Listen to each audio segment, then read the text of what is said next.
And welcome to the Tech Geek Junction. तो चलते हैं गीक्स फॉर गीक्स की वेबसाइट पे।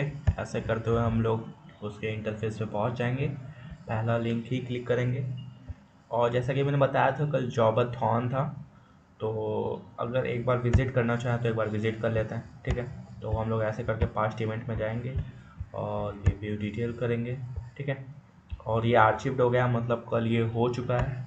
जो जो अगर कल कॉन्टेस्ट किया होगा तो वो टीसी इंटर्न, मतलब कुछ इंटर्न है जो कि जीएफजी को नीडेड है, वो इसी से हायर करते हैं। अगर अच्छे रैंक्स या अच्छे मार्क्स आते हैं आपके तो वो इसी से हायर करते हैं। जीएफजी गेट हायर देख रहे हैं। In this contest you can test your skill and get a chance to apply for job roles. ठीक है, और ये इंटर्न के लिए है।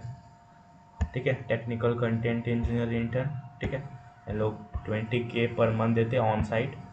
ठीक है, और भी बहुत सारे हैं। वैसे करके गो टू कॉन्टेस्ट में जाएंगे और फिर हमें क्या होगा कि 75 मार्क्स का एक क्विज़ और 100 मार्क्स का एक कोडिंग प्रॉब्लम। ठीक है, और अगर रिज़ल्ट हमें देखना हो तो यहाँ समरी, तो हम लोगों ने कल कुछ किया नहीं था तो इसमें कोई वो नहीं आएगा। ठीक है, तो ऐसे करते हुए हम लोग पहुँच जाएंगे और फिर इसके बाद इसको करते हैं बैक और फिर और बैक करते हैं और फिर हम लोग अपने प्रॉब्लम ऑफ द डे पर आ चलते हैं। ठीक है, तो आज डेट है हमारा 22 फरवरी और हमने 25 डे की स्ट्रीक मेंटेन रखी हुई है और हम लोग के पास आज लगता है 50 गीगाबिट्स हो जाएगा, जिसकी वजह से हम लोग टाइम ट्रेवल कर सकते हैं। ठीक है, तो टाइम ट्रेवल पर भी वीडियो बनाएंगे कैसे टाइम ट्रेवल करते हैं। आप किसी का बाई चांस अगर एक दिन की स्ट्रीक मतलब कि छूट जाती है तो कैसे टाइम ट्रेवल करते हैं उसका भी वीडियो हम बनाएंगे। और ये रहा हमारा 22 फैब, जिसका नाम है लॉन्गेस्ट वैलिड पैरेंथेसिस। पूछा कहाँ क्या गया, ये माइक्रोसॉफ्ट और गूगल में पूछा गया। प्रॉब्लम हार्ड है तो सॉल्व प्रॉब्लम क्लिक करते ही हम लोग पहुँच जाएंगे अपने प्रॉब्लम सेक्शन में। और ये रहा हमारा डिफ़िकल्टी मीडियम, बहुत ही हार्ड है। तो आज का क्वेश्चन जो है वो लॉन्गेस्ट वैलिड पैरेंथेसिस, एकदम सिंपल तरीके से हम लोग उसे समझेंगे तो है लॉन्गेस्ट वैलिड पैरेंथेसिस। तो आपको मतलब कि एक स्ट्रिंग दिया गया है जो सिर्फ मतलब कि ये स्मॉल ब्रैकेट ओपन और स्मॉल ब्रैकेट क्लोज ब्रैकेट से बनी है। आपको पता लगाना है कि सबसे लंबी वैलिड पैरेंथेसिस सब स्ट्रिंग की लेंथ क्या होगी। तो वैलिड पैरेंथेसिस आखिर होता क्या है कि हर ओपनिंग ब्रैकेट का एक क्लोजिंग ब्रैकेट होना चाहिए। ठीक है, जैसे ही अगर ये ओपनिंग है तो ये क्लोजिंग होना चाहिए। क्लोजिंग ब्रैकेट पहले नहीं आ सकता बिना उसके मैचिंग ओपनिंग ब्रैकेट के, तो क्लोजिंग वाला पहले नहीं आ सकता। जैसा कि आप जानते हैं भाई, पहले ही क्लोज दिखा देंगे तो ओपन कहाँ से करें, तो पहले ओपन होना चाहिए फिर क्लोज होना चाहिए। एग्जाम्पल की बात करें जैसे कि आप यहाँ देख रहे हैं। ठीक है, यहाँ इनपुट हमें दिया गया है, यहाँ आउटपुट क्या आएगा 2 आएगा, क्योंकि हमें ओपनिंग ब्रैकेट 2 दिया है और क्लोजिंग ब्रैकेट 1 दिया है, तो हमारा आउटपुट 1 आएगा। तो the longest valid parenthesis substring is ये।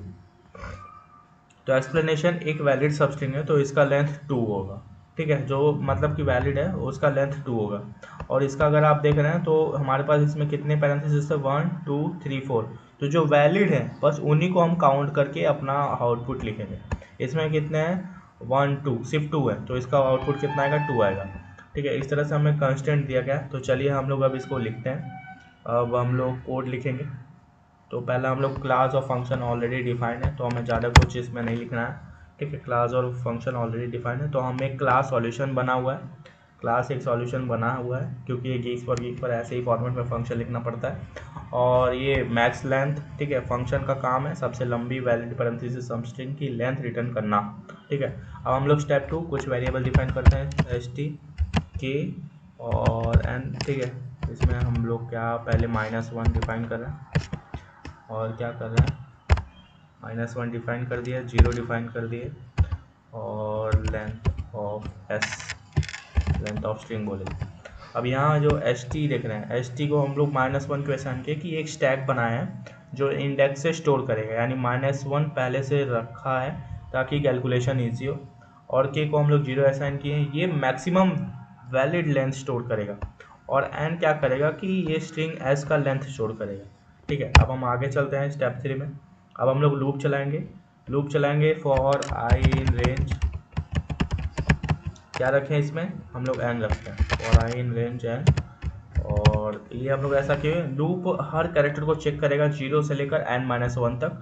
ठीक है, आई जो है वो इंडेक्स को रिप्रेजेंट कर रहा है। ठीक है, अब हम लोग ओपनिंग ब्रैकेट चेक करेंगे। कैसे चेक करेंगे, कंडीशन लगा के, एस ऑफ आई, ठीक है, S of I equal to क्या कि ये ओपनिंग ब्रैकेट चेक करना है तो हम लोग इसमें ओपनिंग ब्रैकेट ही लगाएंगे, ठीक है। ये हम लोग कंडीशन लगा दिए, ठीक है। इसमें क्या किया, अगर S of I opening bracket है तो उसका इंडेक्स टैग में पुश करेंगे और ये ट्रैक करेगा कि कौन से पोजीशन पर ओपनिंग ब्रैकेट्स है, ठीक है, कौन से पोजीशन पर ओपनिंग ब्रैकेट्स है ये चेक करेगा। ये जो लिखे हैं ये चेक करेगा कि कौन से पोजीशन पर ओपनिंग ब्रैकेट्स हैं। अब स्टेप 5 क्या, क्लोजिंग ब्रैकेट चेक करना है। तो क्लोजिंग ब्रैकेट कैसे, एल से लगा देंगे सीधी बात, तो ओपनिंग नहीं तो क्लोजिंग है सही, तो एच टी डॉट पॉप, ठीक है। मतलब कि अगर बात करें, अगर S of I closing bracket है तो स्टैक का टॉप एलिमेंट पॉप कर देंगे और ये मैच होने वाले ओपनिंग ब्रैकेट का हटा देगा, मतलब जो भी है मैच होगा वो उसको हटा देगा, एच टी डॉट पॉप, इसलिए पॉप फंक्शन लगाया हटाने के लिए, ठीक है।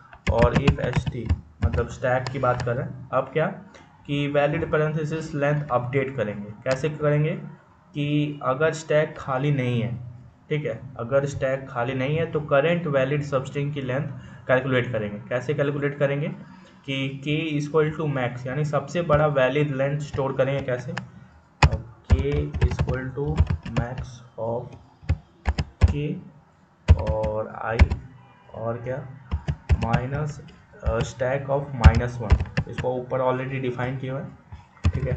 इसमें थोड़ा सा अच्छे स्पेस दे देना, ठीक है। स्टैक ऑफ -1 इसको ऑलरेडी ऊपर डिफाइन किया, तो सबसे बड़ा वैलिड लेंथ मतलब करेंट इंडेक्स से स्टैक का लास्ट एलिमेंट माइनस करेंगे जो वैलिड सबस्ट्रिंग का लेंथ देगा, ठीक है। इस तरह से ये हो गया।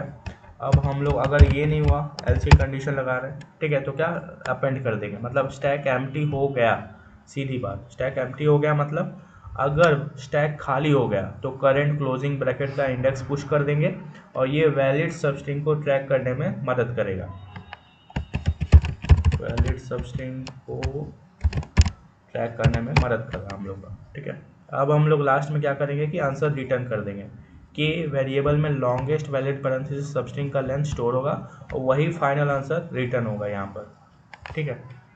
तो हम लोग इंडेंटेशन का ध्यान रखें, कोड यहाँ लिख देंगे रिटर्न के। तो हम लोग यहाँ स्टैक यूज़ करेंगे, स्टैक यूज़ किए हुए हैं ताकि वैलिड ब्रैकेट ट्रैक हो सके और लूप में हर करेक्टर चेक कर हो सके, मतलब मिले तो स्टैक में डाल दो, मिले तो पॉप कर दो और वैलिड लेंथ अपडेट करके करते रहेंगे हर स्टेप पे।